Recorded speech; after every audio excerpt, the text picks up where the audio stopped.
2012 সালে প্রচারিত দ্য সিম্পসনসের 23তম সিজনের একটি পর্বে দেখা যায় সিম্পসন পরিবার একটি বিলাসবহুল জাহাজে ভ্রমণে যায়। হঠাৎ করেই জাহাজের কয়েকজন যাত্রীর জিহ্বা বেগুনি রং ধারণ করে এবং তারা রহস্যময় এক ভাইরাসে আক্রান্ত হয়। পরবর্তীতে ওই ভাইরাসের নামকরণ করা হয় হান্টা।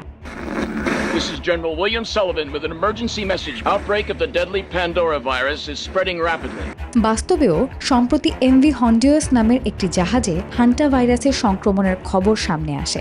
সেখানে আক্রান্ত হন 6 জন, যাদের মধ্যে 3 জনেরই মৃত্যু হয়। এই মিল নিয়েই এখন তোলপাড় নেট দুনিয়ায়।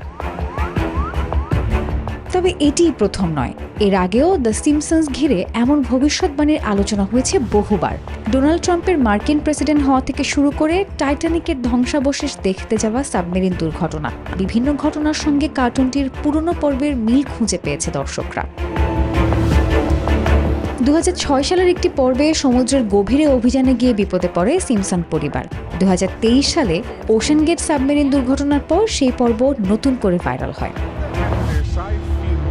এই রহস্যময় মিলগুলোর কারণে বারবার আলোচনায় আসে এই কার্টুনের নির্মাতা ম্যাট গ্রোয়েনিং এর নাম।